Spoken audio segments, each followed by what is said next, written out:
સુરેન્દ્રનગર જિલ્લાના ખેડૂતો પરંપરાગત ખેતી છોડી બાગાયતી ખેતી તરફ વળ્યા છે। બાગાયતી ખેતીમાં ખેડૂતોએ દાડમની ખેતી પર હાથ અજમાવ્યો છે, ત્યારે ખેડૂતોએ કપાસ, તલ જેવી પરંપરાગત ખેતી છોડીને બાગાયતી ખેતી તરફ વળતા ખેડૂતોની આવક પણ ડબલ થઈ છે। સુરેન્દ્રનગરના ખેડૂતોએ દાડમ ઉપરાંત લીંબુ, જામફળ, બોર, દ્રાક્ષ જેવા પાકોનું પણ સફળ વાવેતર ચાલુ કર્યું છે। ત્યારે બાંગ્લાદેશ, દુબઈ સહિતના દેશોમાં સુરેન્દ્રનગરના દાડમનો નિકાસ થઈ રહ્યો છે। मैं पहला चीला चालू खेती करता था, कपास, जीरु, घऊं, बाजरी। પછી 18 સાલથી દાડમનું વાવેતર ચાલુ કર્યું।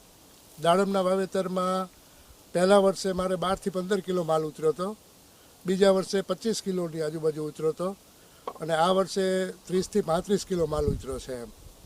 અને આ વખત વાડી સીધી 2,24,00,000માં ઉધેડ આપી દીધી છે યુપીના વેપારીને, અને અહીં વાડીએ બેઠા જ લઈ જાય છે, એટલે વેપારમાં કોઈ પિંજણ પડતી નથી।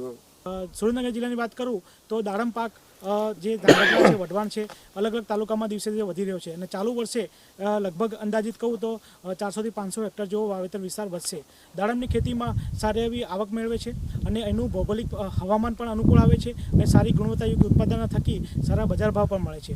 ગત વર્ષે અહીંના ખેડૂતોએ બાંગ્લાદેશ સુધી દાડમો મોકલી હતી, આ વર્ષે પણ એમને બાંગ્લાદેશ તેમજ દુબઈ સુધી દાડમો જવાની છે અને બાગાયતી ક્ષેત્રે સુરેન્દ્રનગર જિલ્લામાં ખેડૂતોને સારી એવી આવક મેળવવાથી ખેડૂતો ધીમે ધીમે બાગાયતી ખેતી તરફ વળી રહ્યા છે।